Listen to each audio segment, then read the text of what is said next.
Here are 5 iPhone settings you need to turn off right now.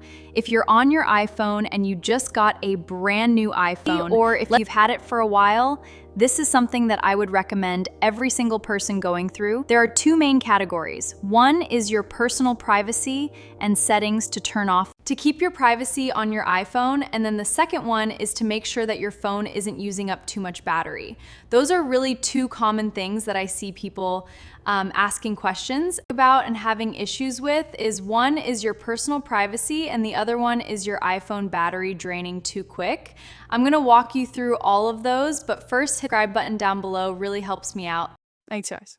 Now, the first thing we'll do is head into our settings. We'll spend the entire time in our settings in a variety of different menus. So let's scroll down, and the big culprit is, you can see, privacy and security. Tap on that. And the very first thing I would recommend doing is going to the very bottom, and you'll be able to see analytics and improvements. Now, if you tap on that, you might see all of these turned on or all of these turned off, but I would recommend disabling every single one. So you can see share iPhone analytics, you can see analytics data. This is all the reports about your personal usage on your iPhone that are being shared with Apple. So just toggle that off and it will turn off basically sharing those analytics about your phone. But I would also recommend turning off share iCloud analytics, improve assistive voice features, and basically all of these. So if you want to share all your personal data with Apple, you can have them on, but I always keep all of these turned off because I want my personal data and usage of my iPhone to be private to just me.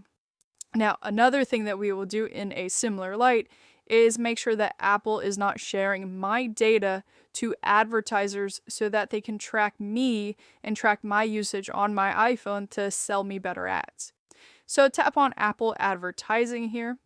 And you can see here, if you have personal ads turned on, you might be able to hit this view ad targeted information. Basically, it said turn off personalized ads so that you will basically not receive any of those personal ads that Apple is, kind of targeting to you based on your browsing history, your app usage, your usage on your phone.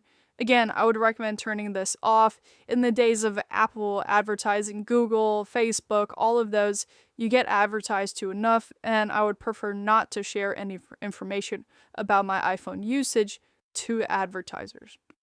Now, we've done both of those things directly on here. Let's go back here and do other privacy things as well. So we're going to tap on privacy and security again, but at this time, at the very top, we're going to go to location services. So regarding privacy, you don't necessarily want to share all your analytics and your advertising data with random people, but you also don't want to share your location with either Apple or with random apps that you don't necessarily want to have access to your location. So on some of these, they request access to your location for whatever reason, and it doesn't really make much sense. You can see on here, for instance, Instagram. I don't necessarily need Instagram or Meta to know my location at any point. I can choose to tag a location on a photo or a post or something, but I have that set to never. So go through this entire list and switch everything that you are okay with to maybe while using. I would never recommend having this. Some of them are, let's say, for maps. Some of them have ask when basically I open up the app. Some of them have the ability to use your location whenever they want, even if the app is open or not. So again, I would make this as restrictive as possible, but the very bottom, let's tap on system services. And you can see everything with that kind of purple compass arrow indicates that it is user location really recently, and the gray one indicates that it's user location within the last 24 hours. So on a lot of these, you can see on some of these you might want to keep open, but in-app browsing, calibration, you can see setting time zone, share my location. A lot of these I would recommend turning off. So you might want to keep some of them on, like Find My iPhone if you use the Find My iPhone. Or you might want to turn on cell network search so you can get the best cell network wherever you are. But again, I would recommend turning a lot of these off, and a big one is significant locations. So on here, basically your iPhone will track where you go to often, and it will track it onto your phone and potentially share that with other apps or Apple. So if you have that turned on, I would just recommend turning it off completely and making sure you hit clear history here to delete out any of those old records. So now we've walked through a couple different things in here, and we need to make sure that both your analytics, your Apple advertising, your location is set to private. But I also recommend your browsing history and your browsing usage be very private. So let's go back here, tap on apps at the very bottom, and then we will scroll down until we get to Safari. So I usually use Safari, but if you use Google Chrome, you're going to do the same thing on Google Chrome. Let's open up Safari. You can see here, there are a number of different things that I will do. If you go towards the bottom, you can see privacy and security. You can see prevent cross-site tracking, I have turned on. Hide IP address, I would recommend hiding your IP address from the trackers. And then you can see here fraudulent website warning is turned on and not secure connection warning. And then you can choose highlights or not. But essentially, you don't necessarily want to share your information. You don't want to share your cookies.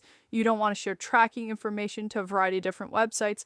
Again, this is often used to advertise to you. For instance, if you Google, a new baby doll, and then you go to Facebook and then it advertises a baby doll that you might want to buy, and you're thinking, how does it know that I just Googled a baby doll? And on here, it's because this prevent cross-site tracking prevents it from detecting that, hey, I searched on this app or this website for something, and then it prevents it from being able to track it to another app like Facebook. All right, so we've done all of these different things, and this is a really good start to help to reduce your privacy kind of slipping out from your phone to other advertisers, Apple, all that stuff. However, I would also recommend doing a couple of things to help your battery life, because essentially there are a couple of things that are turned on that will quickly drain your battery. So let's tap on General here, and a really big culprit is background app refresh. This is kind of privacy and kind of battery. So you can tap on it. I have it set to completely off. So if you have it Wi-Fi and cell data, if I go back here, essentially this is allowing every single app that's turned on here to run different data, to collect data, to refresh their feed, all of that stuff, while I'm not even using those apps, which I think is a privacy restriction, but also drains your battery. So just let's hit this off.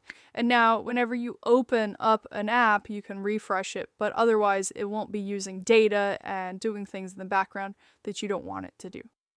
Now, the last thing that I would recommend doing is, let's go back here, scroll to the very bottom, and we're going to hit on apps. And then we will scroll down until we get to mail. And then mail accounts here.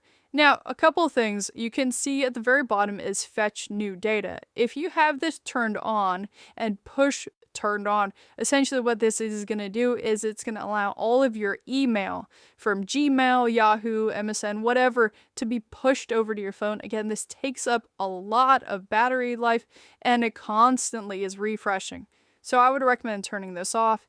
And then on any of these different ones, I would switch the fetch to manual. Fetch is essentially your iPhone connecting to the servers, whatever, every 30 minutes, every 15 minutes, or I just set it to manual. So push is pushing it from the server over to your phone to get new emails. Fetch is your phone requesting new emails to get to your phone. But again, you don't necessarily need that. All you need to do is open up the email app here and it will refresh. This is something that saves a lot of battery. Constantly pushing or constantly fetching new email will use up and drain your battery life on your iPhones related to privacy, and the battery life of your iPhone is something that I always do. I have every one of my family members do, and it's really important to do when you first get an iPhone or if you've had an iPhone for a while. I hope this helps. If it did, hit the like button down below and leave a comment if you still have any questions.